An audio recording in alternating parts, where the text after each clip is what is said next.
Okay, so uh let's see. How did you start, I guess, on YouTube? So I was at the time watching like Chase Ross, who was posting like transition info and updates and you know, 4 years since top surgery type videos. And you can also go through the backlog of some of these trans creators and Ty Turner and Jamie Rains at that time had content like that as well, Jamie Dodger. And Mhm. so I was like, okay, well, I'm starting testosterone, but I'm non binary. So I may or may not stay on it forever. And I probably want different things from it. So wouldn't it be cool to just have like another example of what that is like? So I went ahead and posted like every couple of months initially in the lead up to getting on hormones, talking about like the process of going to the doctor, and then also just like transition updates. And so that was about 7 years ago. Mhm. And I recorded my experience going off hormones and back on, and then off, whatever, like back and forth a few times.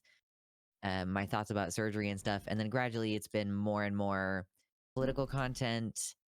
I mean, I used to be like a firebrand atheist too. So I would get involved in like conversations about religion and things of the sort. But yeah, so that's kind of where things are at right now is after about 7 years, I just decided this year I was going to start streaming full time because I am too disabled apparently to have a regular job. Oh no. And it's going pretty well, honestly. I Oh feel like good. I am yeah, I mean when I first started earlier this year, because of the fact that I already have an audience from having posted just regular videos for 7 years and then established, I think at the time when I started I had almost 4,000 followers on Twitter. So kind of like mediocre sized accounts. Uh, I had like maybe 20 viewers or so when I was first starting, which is pretty good for basically just being like, I have decided to be a full time streamer now. And now it's like 60 people usually. It's 40 right now, I think, because the title of the stream is not like as evocative and political as usual, but Mhm. we're still doing good. Well, good. That's yeah, that's really good. Yeah. I'm hoping I can get there too at some point cuz I fucking hate my job. It's But just about like the consistency and like networking and having people know who you are, I guess helps a little bit too. yeah, I'm getting there. It helps that I started out with a podcast Mhm. and yeah, doing a lot of networking there. I don't think I had checked what your pronouns were, by the way. What are they? She her. She, her. Okay, cool. I want to put it on the screen on my end so that people know who the hell I'm talking to. Okay. Are you streaming on Twitch? No, I don't stream on Twitch. Oh, okay. I stream on YouTube, to clarify. Yes, I am streaming live, but not on Twitch. You're not banned from Twitch, are you? No, I Okay, just good. don't want to be there. Yeah. Yeah, that's fair. I I just don't like the raid function. That's like one of the main problems that I have. mm-hmm. What's the problem with it? I mean, mostly that you don't have. It seems like you don't have a lot of control over who can raid you. Mm-hmm. So people can put obscured racial slurs in the name of their channel and then raid you. Like I've seen screenshots Oh. of it at various points, and having to shut down chat to be sub only and stuff and also people getting nuked for saying slurs and stuff. And I want to have fun and call myself words that other people think are uncool to call people. Because I'm calling myself those things, and I Mm-hmm. can't do that on Twitch. Yeah. Yeah, that's a problem. But no, Uh, I'm not banned. yeah, I just had to make sure. Yeah, for sure. um, Understandable. You don't want to lose your channel either. yeah. Especially during a charity stream, that would be That kind would of be a bad embarrassing. time. Yeah. Let me real quick post about our chat that we're gonna have, Cool. and then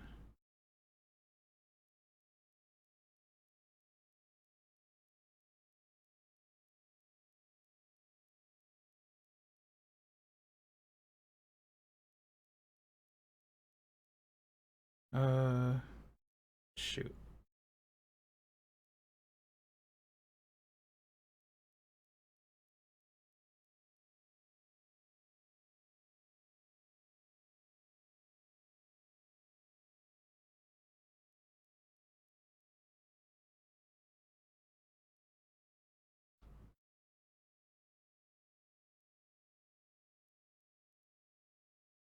I hope this link works. That's always the just fingers crossed moment. Nope, it didn't. Rip. Oh well, people will figure it out. I Anyways, also think it's stupid that you can get banned from Twitter for calling yourself slurs. That's stupid. yeah, that is dumb. Yeah. Like, I get the idea of it, but like, no. Especially if Yeah. you're part of that group, you know? We need sensitivity readers. Mm-hmm. Uh, so our topic today is going to be about like mental health and PTSD and that kind of stuff. Yeah. Is there anything you wanted to start on? Um, well, we were thinking about talking about PTSD in particular because I feel like it's a fitting topic for Trans Day of Remembrance. Right. Like, death happening to you and around you is like not conducive to positive mental health outcomes.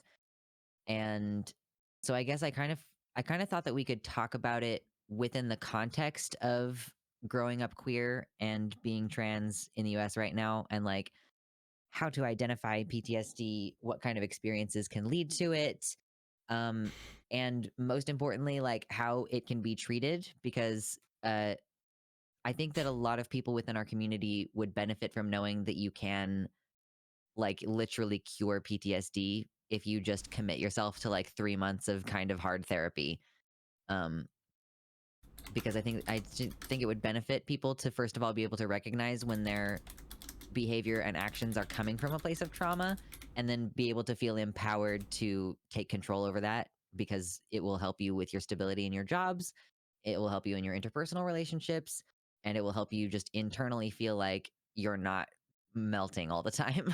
Right. Yeah. It does feel like that having those kind of mental health issues as well as like being in a minority group is a lot harder when you're doing like regular jobs like a normal person, you know? Um, Yeah, it can be re-traumatizing too, depending on who you are and what kind of job you have. Like yeah. I would contend that being repeatedly misgendered at work is like a form of trauma. Mm, yeah. I definitely felt that when I was first coming out. Um, but yeah, so what is your experience in particular with like coming out and like your own, I guess, mental health in what you were doing at the time? Well, I came from an abusive environment initially with my mom, and so I don't know that I would have been able to really readily identify any specific mental health symptoms at that time because of my being so involved with like just trying to handle her all the time, Hmm. and like now in retrospect being like autistically trying to get through living in an abusive environment, which is like also its own layer of difficulty on top of everything. um I didn't start to really know that I had mental health problems or that I was trans until I moved out into living with my dad when I was like 13. So like roughly age 13, like depression, suicidality, like it all hits pretty hard. And then in the next couple of years, I realized that I was trans, and I basically like knew that I needed to get treated for mental health stuff. And I ended up seeking treatment for that when I was about 18 or 19. Hmm. I was still waffling about whether or not I wanted to transition at that point medically. So I started trying to get treatment for depression and anxiety at roughly that age, and was with a provider who I feel kind of mismanaged my care, because after I think 3 years of trying various medicines, you should probably stop trying to just throw pills at someone instead of just doing that for 7 years. Yeah. Um, but we did that for 7 years, and somewhere in the mix there, when I was like 21, I started T. So honestly, like my mental health journeys and my trans journeys have been like kind of separate to each other. Um, like I guess I don't experience a great deal of dysphoria, and like once I started medically transitioning, that especially wasn't as big of a problem as other things going on in my interpersonal life. Uh, yeah, and then more recently got diagnosed with borderline personality disorder, which is why the pills weren't working. Oh. Yeah. because you need therapy for that and not pills. Mhm. So I did roughly a year and a half, almost 2 years of dialectical behavioral therapy, which is highly effective for borderline evidence based practice. Very good stuff. And then I more recently accomplished about 3 months of prolonged exposure therapy, the goal of which was to cure my PTSD. And when we finished that run of like 3 or so months of therapy, I had basically diagnostically no longer any uh, clinically significant symptoms of PTSD. So tell me about those kinds of treatments that you had expressed. Yeah. Um, so I think that probably we have a bit of an undiagnosed borderline problem in the trans community, and I have a very specific reason for saying that. Like, I'm leading up into talking about dialectical behavioral therapy and why it's so incredible, because it is specifically orientated toward treating borderline. Um, BPD can be caused by like forms of neglect, forms of abuse and trauma. Generally, people with BPD have like an underlying sensitivity emotionally, or I honestly would contend that the emotional sensitivity that PTSD leaves you with could also be part of the formation of borderline. So, and it can, those kind of emotional symptoms can be worsened by things like persistent invalidation. So, my doctor, who did like my therapy for dialectical behavioral therapy, she was like, I am a DBT specialist who happens to have a shit ton of trans patients because for some reason your demographic has a lot of borderline personality like struggles, essentially. And so that she became like interested in that particular sort of intersection and subgroup and ended up primarily treating trans patients, which I very much appreciated Mhm. because it's good to have a specialist who knows what's going on, which made therapy much easier for me, not having to educate her and her being willing to accept that I didn't need any therapy about my gender. We didn't need to focus on that at all.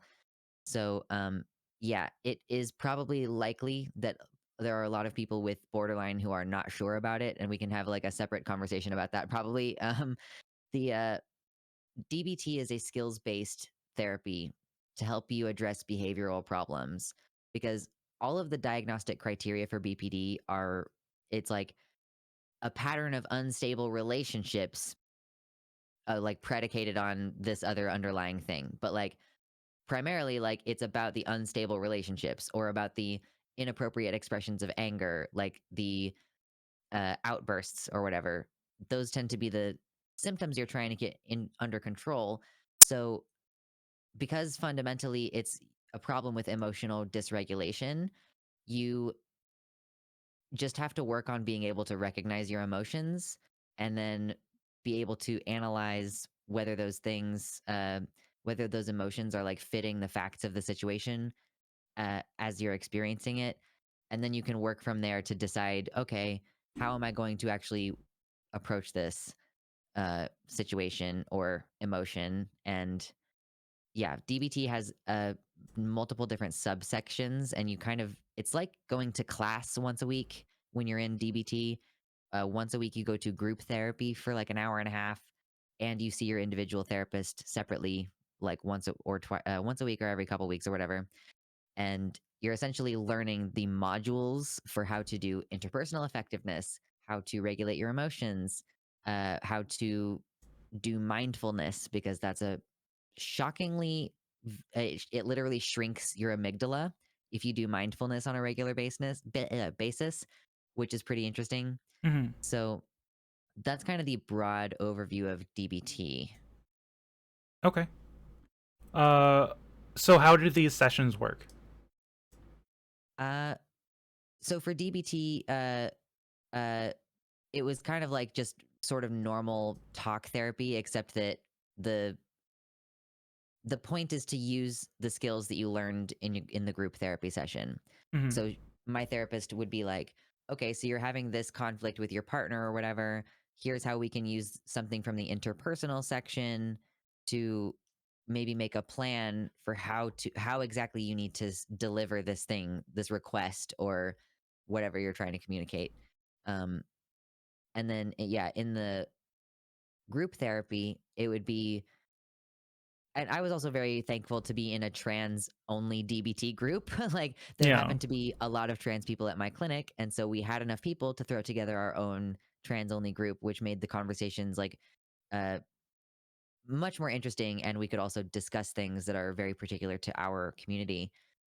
Um and that is more like, okay, we're going to read a couple pages out of our binders that everybody has. Everybody received like the same preset sheets of paper all sectioned out. So turn to the blue section, and then page 3, and we're going to like take turns, reading the sections to each other, discussing them, and then by the end we're going to have an understanding of like a new skill in this subsection or module, and we're also going to discuss like a sort of homework assignment, quote unquote, where it might have a page where it's like, if the goal is to use a non-judgmental stance this week, then I want you to write down like the situation as you initially felt it, and then try to describe it non-judgmentally. Like, my husband uh, didn't care enough to call me before he left the office, and now I don't know where he is, or whatever. If it's standard for him to call you when he's leaving the office, or Hmm. it's like, in reality, the objective fact of the situation is just your husband didn't call you before he got home. And when he gets home, you might even get additional information like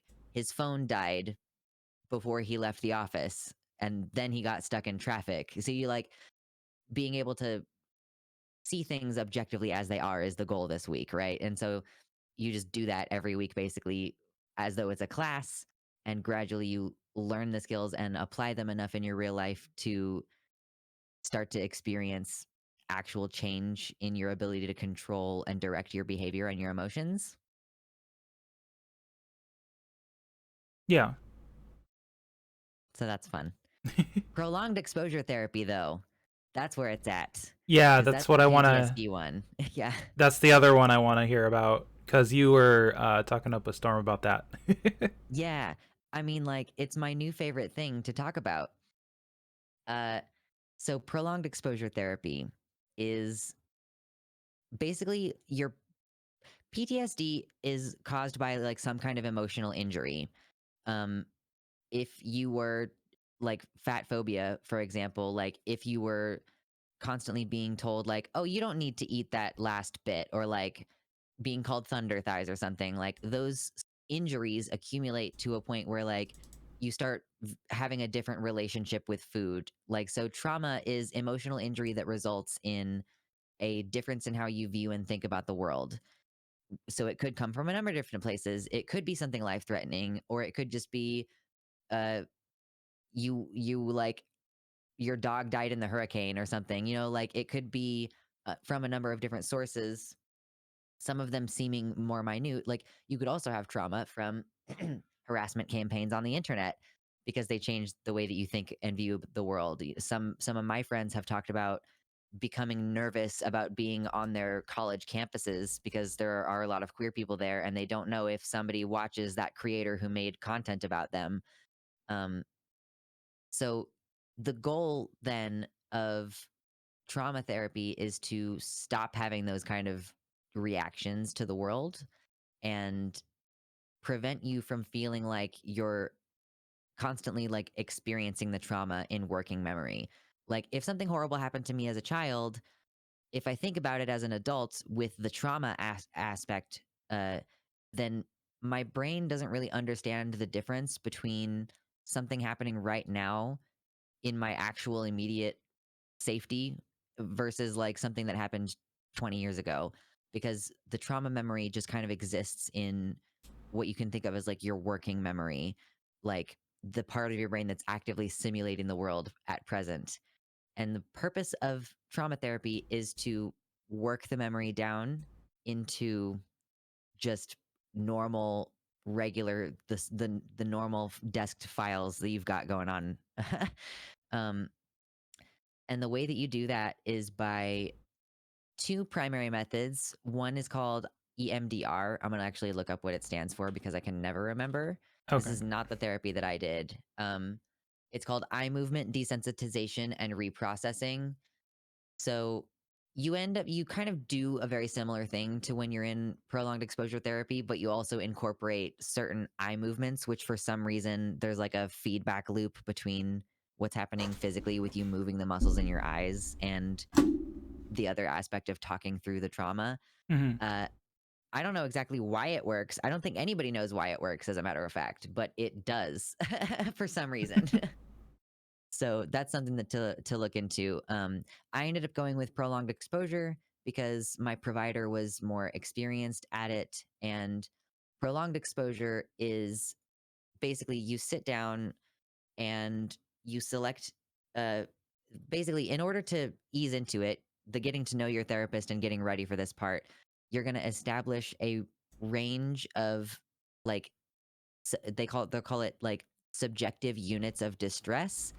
So, like on a scale of 0 to 100, if you were 10% upset, what would that look like? Or if you were 50% upset, what would that look like? If you were 100% upset, what would that be like? So that you have a baseline kind of scale to work with, because the goal of the prolonged exposure is to be a certain amount of upset while you're processing the emotions and the memory. So what we did was we picked one memory from when I was a child, which had a very clear beginning and end of a time where my mother was physically abusive to me. And what she had me do was like close my eyes and walk through the memory in first person as though it's happening now, and like tell her what's happening as I'm going along, with a special focus on connecting with the emotions. Um, which can also mean like really noticing which details are standing out. Like at one aspect of that particular memory, like I noticed that my mom is lit from behind as like the moment and the tension is ramping up toward where the memory turns into the violent aspect of it. And it's like, oh, well, yeah, if she's backlit, it increases like how big she looks and how scary she looks, and it takes away some of the distinct, clear facial input that you normally would get. So you're connecting with like, I feel small, I feel scared, and you want to connect with that feeling specifically. And the therapist will pause at certain critical times in the memory, like according to their judgment, and just ask you like, what is your subjective units of distress right now? And then you'll report in and then continue on from that point. And the goal is to be about 70 to 80% upset according to your own personal scale. Because if you're not upset enough, then you're not connecting with the memory. And if you're too upset, then you're overloaded and it's not working. And you'll have to do like a previously agreed upon calming exercise. So, what we would do is just like a very particular breathing pattern that happens to work for me really well. Oh my God. Bless you. So you do that for like 6 to 8 weeks, and then very suddenly you find that you're not connecting with the memory anymore, and you're like, I feel like I'm doing this wrong, except that that's what's supposed to happen. And then suddenly you're like, oh, all of the all of these memories that normally would make me start like hyperventilating are now just like they're there, but they're just there, and they're not doing anything to me anymore, which is great. Wow. Yeah, that sounds great. I might have to check that out myself. um, Honestly, it's a godsend. It will make your PTSD symptoms worse for the first 2 months, though. okay. I will warn. Yeah, because you're like you're like putting yourself in that place. Um, and another aspect of it is that it will be more effective more quickly the more you do this aspect of the homework. And that aspect of the homework is we would record our sessions, because I have like recording equipment on my computer and everything. And I do this through telehealth. So I was recording our sessions, and then a couple times throughout the week, I was supposed to listen to them at home. And whenever she would check in during the recording saying like, hey, what's your suds right now? What's the, how percent of upset are you? I would also record that number of me listening to the recording afterwards to kind of judge what the difference is. Um, it would have been most effective if I had done that once a day. And we only did that for about 20 to 30 minutes during our 1 hour session. For the last half hour, we would process things like I was saying about like the light behind her is a strong feature that in my memory and stuff like that, and like kind of talk about what specific aspects are something that could be reflective of issues that we're currently having and stuff like that too. But when I'm listening to it throughout the week, it's only about 20 minutes of my time. And yeah, I only successfully listened to the recording outside of session like probably 7 or 8 times over the course of the couple months, which is like averaging less than once a week. Mhm. But it still was an effective form of treatment. It just would have been faster if I had been personally a little bit better about actually doing that aspect of it. Yeah. Yeah, I feel like I have some kind of PTSD. My girlfriend points it out to me. Hmm. So like I feel like I would probably benefit from something like that. So yeah, I really appreciate you talking about that. So Yeah. like do you do you feel like it can work backwards like over time if you don't keep doing it, or is it something that is feels permanent? Um, for everything that has happened to me prior to that, like getting to that point where I'm like, oh, it feels like it's cured now. Mhm. I don't think I'm ever going to be hit like that by anything that happened before that. I will say, uh, my goals in therapy have kind of changed a little bit since then because I'm still seeing the same therapist just because I was like, we're going through some really intense personal changes right now, and I need to like still have a little bit of backup through that process. And I ended up so okay, I finished that round of like therapy in June or so, and then my cat died in July, Oh no. which like death in general can be kind of traumatic. It was better than it could have been as far as like pet deaths go, but still not great. And then I got an IUD put in, and like basically part of the procedure, not the actual putting the IUD in, but the part of the procedure where she needed to apparently manually check to make sure that there was enough space to place the IUD without it eventually hurting me, required her to yank some of my insides around in a way that like I feel is like, oh, this is a new different thing now that I'm dealing with. Like the symptoms are kind of like back in some ways, Mhm. not the same level of intensity, but the urge to avoid going to the place and like feeling like you don't want to interact with any of the people involved. And yeah, just generally like some of the other physiological symptoms I'm noticing. And it is normal to have those kind of symptoms after a traumatic event for at least a couple months. And up to a year, apparently, can be the case where we'll see PTSD symptoms for, maybe a couple months, 6 months, a year, and then they just kind of resolve on their own. Mhm. I don't actually know that there is very much knowledge on how to process traumatic events in an ongoing fashion. Like that's kind of what I've been discussing with my therapist recently is like how can I process my emotions in a way that is going to result in a healing process? How much should I indulge that avoidant tendency versus how much should I actually confront my emotions? Is it more or less healthy to think about it a lot, or is it more or less healthy to talk about it a lot?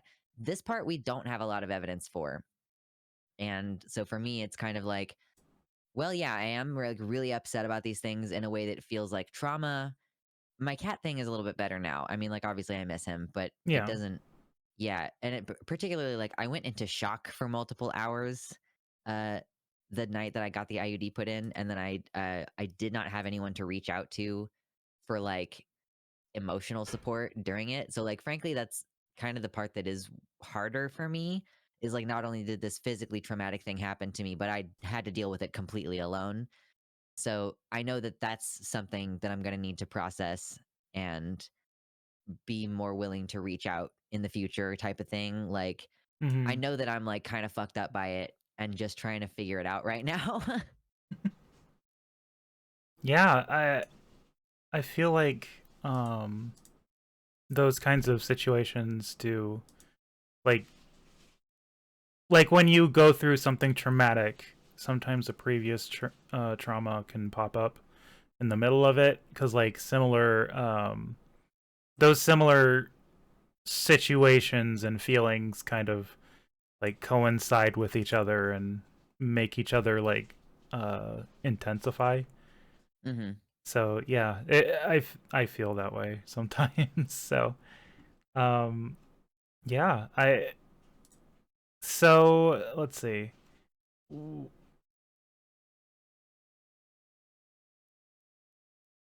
I guess with your what would you suggest for other people going to find like what's a good thing to look out for in a therapist or doctor for those kinds of treatments?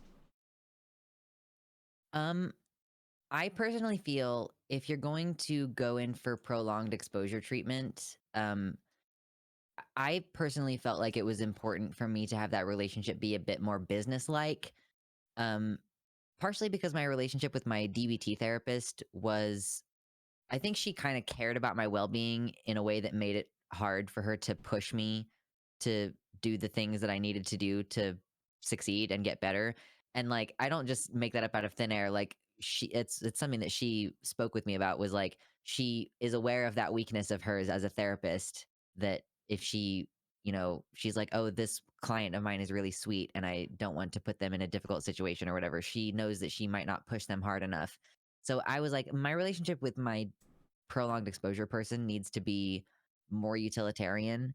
Like, I don't really need to know her, and I don't really need her to know me. Like, at that time, for that part of the therapy, we did not talk about my personal issues. Like, now that out of that, I'll tell her what's going on with my partner, or what's going on with I'm moving, or shit like that. Uh, but at the time, it was basically like we might catch up for like 5 or 10 minutes right at the beginning and just be like, "How have you been for the last week? Have you done the homework? Like, how are you feeling?" But then it's like, "All right, we're gonna go ahead and get started." And she would she had like a script every time she was like reading, like, "Here's the purpose of what we're doing. You know, you can stop at any time. If we feel the need, we need to take a break. That's fine and everything." Uh, like, you need to feel like it's something you're doing willingly is important, because if you feel like she's making you do it, that's gonna like potentially make shit worse, because obviously you're reactivating trauma and stuff. Yeah, that makes sense. Yeah, so that was definitely a part of it. And then we would do the actual prolonged exposure part. We'd run through the memory usually 3 times. It would take 7 to 8 minutes each time, and then, like I said, the last half an hour we would just kind of process specifically about that, and like, talking about how's my relationship to my animals changed since that, like, since there was a cat in this memory or whatever. And so I'm like, I think it's okay to find a relationship with a therapist that's fairly utilitarian. Like, it's good that she knows enough about trans people that like we don't need to talk about it. She doesn't need to ask me any questions about it or anything. Like, that shouldn't come up in this memory, unless, I guess, unless you pick something that's specifically like, you have to talk about your relationship with your parents because they were abusive to you because you were trans, or something like along those lines. Mm. Um, so I guess, like, on the very basics, finding a therapist who is at least somewhat trans positive and who isn't going to get weirdly religious at you. I think those are like my main two things if I was looking for a therapist right now. Like, if you have a Bible quote in your main office area there, I might reconsider depending on how things go. But I'm okay with that, with my prolonged exposure therapist just not needing to go into any further detail about anything besides the strict, we have a job to accomplish here together. You know what I mean? Yeah. Yeah, I think the first time that I came out to my parents, um, they my mom had a specific therapist for me who was Christian, and I was Oh like, no, I'm gosh. not going to that. Um, Yeah. I do consider myself still Christian, but like I'm very like laissez-faire about it. Mhm. Like I I don't really care as much. I consider myself non-denominational at this point, and like it's become up to a point like where I guess the way things are going with I guess the like all over the country, Hmm. um with how religion has been brought into the conversation. It's kind of alienated me at this point from Christianity in general. So like if someone says or brings up that they are Christian in those kinds of settings where I'm like trying to find a safe space, in that way, like it doesn't feel good. It feels kind of sussy, you know. There's a um lot of baggage in it, sure. Yeah. yeah, yeah. Definitely the right word for it, baggage. Hmm. Like I just can't. I don't think I want a Christian, like super Christian, therapist in that way, because like they don't feel safe at this point. Yeah, being on the same page religiously is really important, I think, for a lot of relationships, and it definitely is conducive to the therapeutic relationship if at the very minimum your therapist can get on the same page with you as far as where you need to be with it, you know. Hmm. If they're like Bible quotes in the main room and stuff, I'm like, it feels like you're gonna bring this up, and I want you to never do that. Yeah, yeah. Yeah, it's definitely something that I don't want them to like go into that much. Hmm. So yeah, I guess, um like, is there anything else that you want to talk about that's like on your mind or anything? Um, I mean, I just think like it's really important for us as a community to like not get so caught up in all of the things that are easy to get annoyed with each other over, because like, you know, our main holidays are like, please, please be aware that we exist and please stop killing us. Like those are our Yeah, two holidays. So like yeah. in the context of PTSD, I do think that isolation makes trauma worse, and that isolation in of itself is a kind of emotional injury. And you know, it's still COVID as far as I'm concerned. I'm still not going anywhere or doing anything for the most part, and I'm gonna be even more so this winter because it seems like we're gonna have another winter of multiple different subgenres of COVID. Hmm. Subgenres. I just couldn't think of the word, and I was like, I'm just gonna run with it. Yeah, no, it worked. I Yeah, got what you yeah. were putting down. So I think it's important in this time to to recognize where our trauma is affecting our actions, and also to be able to recognize where other people's trauma is coming from, and to try to give everybody a little bit of grace. Like this, we're a community of people who have a difficult time staying housed and having jobs and staying with our families, and it's about to be the time of year too where a lot of us are going to be missing those connections where, you know, we didn't expect to lose people when we came out as trans, but we did.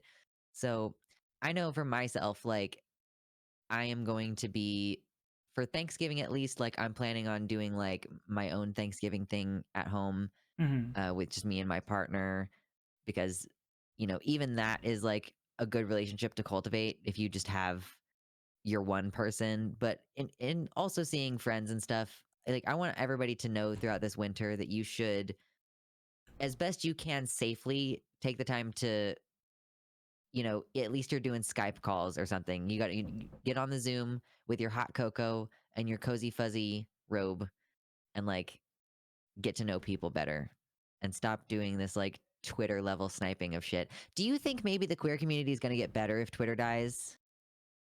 Um, is that a real question? I mean, I'm kind of like, because I kind of think that like a lot of the worst people left Tumblr when the big Tumblr purge happened a few years ago, Hmm. and that like like that's when discourse on Twitter started going down the shithole. So it's like if people leave Twitter and stop being forced to talk about stupid discourse all the time, like do you like is there a future where we can actually stop sniping at each other over stupid shit? Or are we always going to have people who are doing Kick at Pride discourse? That's a really complicated question. Um, my first instinct is to say yes because I'm pretty sure the whole kink at pride discourse is kind of more straight people saying it. Yeah, fair enough. Especially because like the first one started with, I feel like the first time that I saw it had started with who was it? Shoe on Head? And I think so, yeah. yeah, and like it just kind of snowballed into being an every year thing where we have to defend like the culture of pride and like having to have this discourse when there is literally no problem with it because there's like a different section for it. You know, like I don't think kink at pride has ever been a problem. Like it's always been like more late at night where it happens, where it's mostly adults if not all. um Or at a so totally different festival. Like that one picture that keeps getting thrown around is from yeah, Folsom Fest. yeah, absolutely, like that was literally a BDSM festival. And I don't know how to correct that kind of, you know, that I don't know what to call it. Like I don't know how to correct that, I guess. It's frustrating because like it's people trying to make something out of what it's not. Like Mm-hmm. in it feels like these people have never been to Pride, basically. I mean, yeah, like neither have I, so I can't like speak definitively. All I can say is like I don't think that this is actually the case, guys. Yeah, I've been to a couple prides. None of them actually had kink there. Um, and honestly, I think the least amount of clothing that someone has had on is like a tank top and shorts. So like yeah, I don't think it hasn't been a problem like ever since I've seen it. And if there has been any kind of kink, it's been late at night where there's actual like sexual drag shows where the kids aren't allowed. And I feel like this problem has been solved already. So yeah, I feel the like it wasn't too bad this year, at least. The Kink at Pride discourse wasn't too terrible. yeah, I think it was dropped pretty quickly. But like we'll see about next year.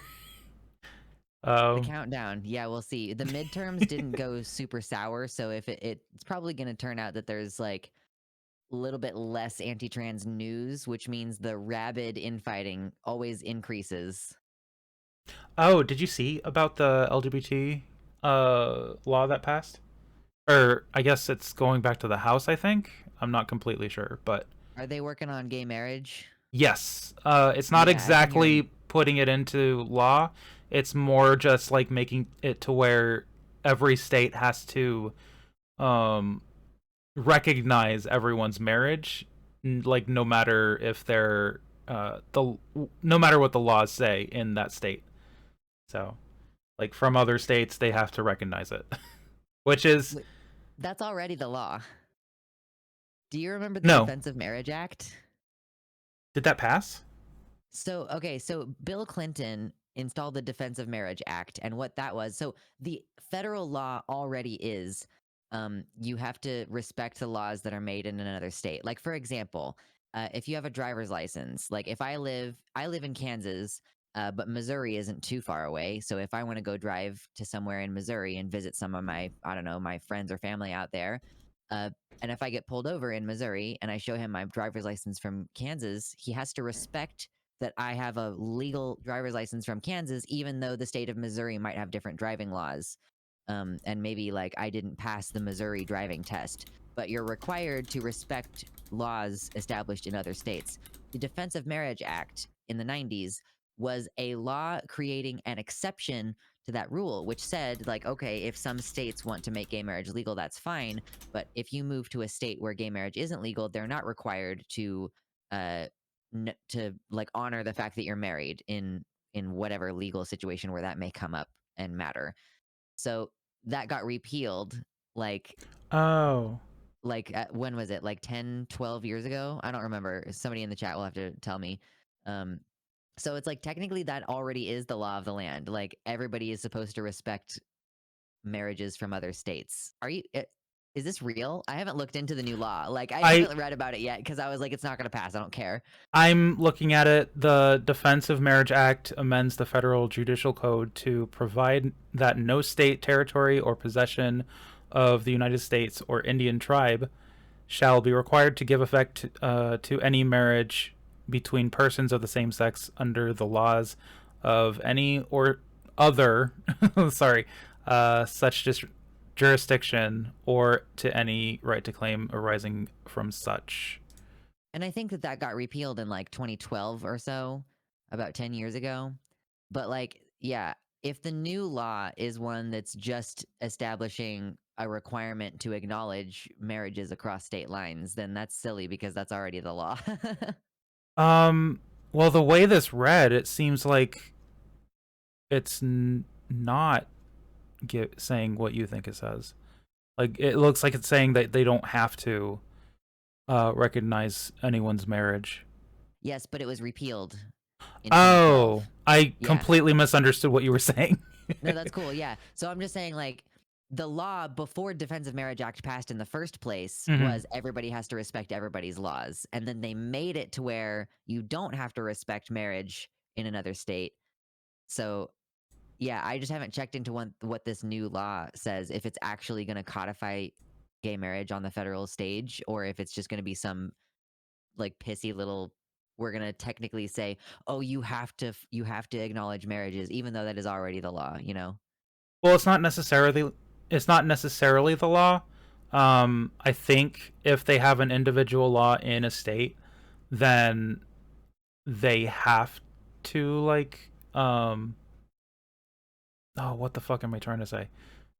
Uh Basically right now before this law is put into place, the I guess it's like no protections in place for states to be doing that, you know?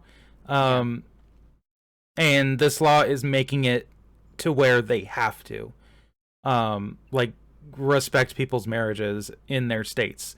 So like it's I guess providing a loophole for gay people and interracial marriages to live in a state even if they get I guess married in a different state to keep their marriage and get the benefits of that marriage. But it's not Yeah, someone exactly in my chat codifying it. elucidated it a little bit. Like, if the Supreme Court overturns the gay marriage case, then that would enable states to not only refuse to recognize gay marriage, but extend that to interracial marriages. Like, so this makes it to where, like, even if the Supreme Court overturns Obergefell on the federal stage, then like that doesn't mean that a bunch of marriages just suddenly get dissolved Yeah, automatically. exactly. Yeah, that makes sense. So like if you're married already and that Supreme Court case gets like resolved in the way we think it's going to, then your marriage isn't dissolved in the state that you live in, basically. So Well, I guess let's hope. Fingers crossed. yeah. I heard it's going back to the House. I'm not completely sure though, but like I'm hoping it does like pass really quickly because we need this. Did it start in the House? Do you know if I it's a House think it bill? started in the House. They changed it in the Senate. I'm not sure how, but then I think it's going back to the House because of that change. Okay. Yeah, yeah, you're right. It's a HR 8404. So that's from the House. Yeah. Respect for Marriage Act. Do we love how Ben Shapiro is just full mask off? Like, no conservative should be pro gay marriage. Like, no Republicans should be pro gay marriage. Like, they pretended for a few years, didn't they? I mean, at this point, they're just like not even pretending like at all. Like it's like they never even believed in like rights of human beings. I don't think they did. I really don't think they did. They only believe in rights for white men Yeah. and the occasional Jewish man, I guess, in the case of Ben Apparently. Shapiro. Yeah. Oh gosh. I'm hoping we get that through as soon as possible because in the House where they're gonna switch over to the Republicans being in charge, and that's gonna be yeah. Nothing is gonna get done. Yeah. I don't Let's know hope if that they don't get rid of the filibuster. yeah, I don't know if they're uh what do you mean? Uh, so the filibuster is one means by which you can block legislation from passing. Right. But the filibuster isn't in the House. Uh, oh, is it not? Do they not do that at all in the House? It's just in the Senate. In the House you have to have just a plain majority. Okay, okay, I see. So I guess the best, yeah, we can just hope that like the Senate, like just what's the split on the Senate? I didn't end up checking like what the final results were. Is it like 49-51 again? It's 50-49 right now, and then Georgia is going to do a runoff again. So we may have a 50-50 Senate. We may have a 50-50, but things are looking up for oh, what's his name? Not Walker. Walker's the bad one. Yeah, I don't remember who's running against him by Raphael any Warnock. name. That's what his name is. Um, Oh, cool. so yeah, if anyone wants to help him out, go to PV22 and help Yes, them to. PV22. Yeah, they're great. Go to their Discord server and help out.